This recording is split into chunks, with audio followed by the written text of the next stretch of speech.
नमस्कार। 15 महीने हमारे मध्य प्रदेश में कांग्रेस की और कमलनाथ की सरकार रही।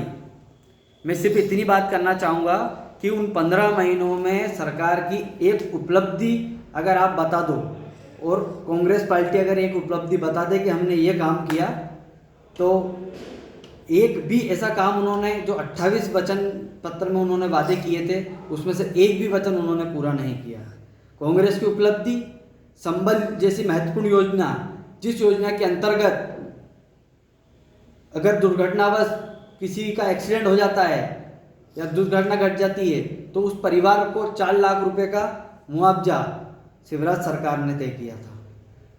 संबल योजना के अंतर्गत ही अगर बुजुर्ग की मृत्यु अगर घर में किसी की होती है, उसके अंतिम संस्कार का फैसला शिवराज सरकार ने लिया था। उसके लिए 5,000 की राशि पंचायत द्वारा, नगर पालिका द्वारा उस परिवार को मुहैया कराई जाती थी।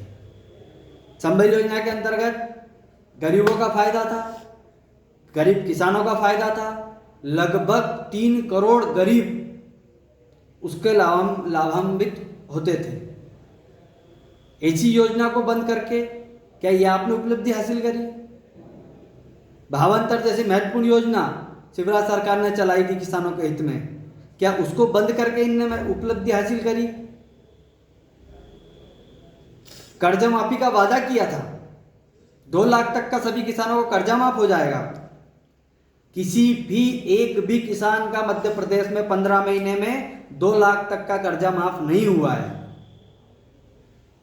15 महीने में हुआ है तो सिर्फ भोपाल का वल्लभ भवन दलालों का अड्डा बना है।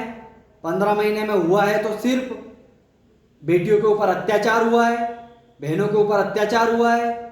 15 महीने में हुआ है तो सिर्फ लापरवाही, प्रशासनिक लापरवाही, और पूरे मध्य प्रदेश में त्राही त्राही मच गई थी। किसान परेशान, मजदूर परेशान, व्यापारी परेशान। अतिथि शिक्षकों से, विद्वानों से इन्होंने वादा किया था, वो वादा भी पूरा नहीं हुआ। तब सिंधिया जी ने, श्रीमंत ज्योतिरादित्य सिंधिया जी ने अपनी ही सरकार के खिलाफ मोर्चा खोल दिया। उन्होंने कहा कि अगर वादा पूरा नहीं करोगे तो मैं सड़क पे उतर जाऊंगा।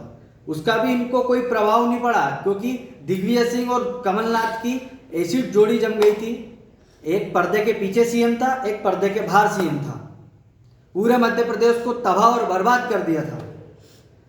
तब सिंधिया जी का महत्वपूर्ण निर्णय,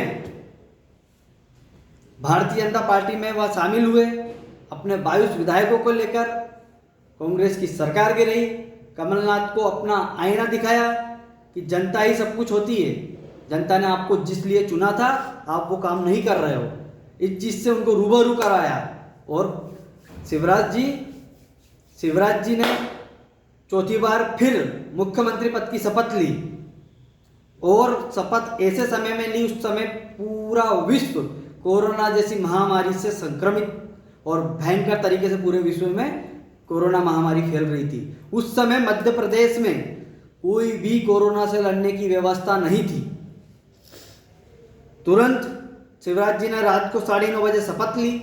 उसके तुरंत बाद वह वल्लभ भवन जाकर सबसे पहली बैठक उस मुख्यमंत्री ने बिना स्वागत करवाए, बिना सत्कार करवाए कोरोना के संबंध में ली। ऐसे जननायक जो हमेशा गरीबों के बारे में सोचते हैं, किसानों के बारे में सोचते हैं, प्रदेश की चिंता करते हैं और रोज 18-18, 20-20 घंटे काम करते हैं, ऐसे हमारे प्रदेश के यशस्वी मुख्यमंत्री श्री शिवराज जी। मेरे 28 विधानसभा में जब उपचुनाव में वहाँ के मतदाताओं से मैं अपील करूँगा कि आप जितना भी हो सके, मेरे कार्यकर्ता बंधु, भारतीय जनता पार्टी के पक्ष में आप मतदान करवाने का प्रयत्न करें। और सभी जनता और जनार्दन, माता बहनें और भाइयों, आप सभी से भी मेरा निवेदन है कि आप समझदार हैं, इतना अच्छा भला जानते हैं। अगर मध्य प्रदेश को एक विकसित प्रदेश बनाना है तो हमें शिवराज सिंह चौहान को स्थायी मुख्यमंत्री बनाना होगा।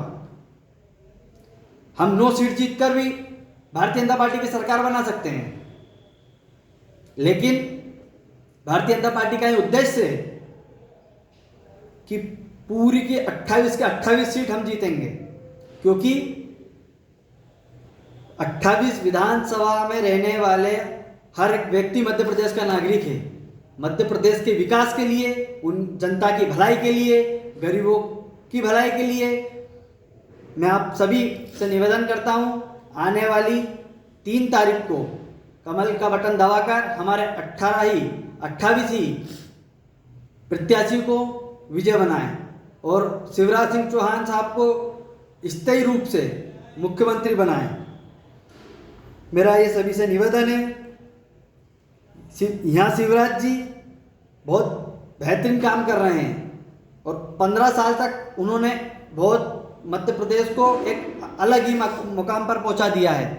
ऐसे ही हमारे देश के यशस्वी प्रधानमंत्री श्री नरेंद्र मोदी जी भी हमेशा देश की चिंता करते हैं, देश के बारे में सोचते हैं, लोगों के बारे में सोचते हैं, उनकी चिंता करते हैं।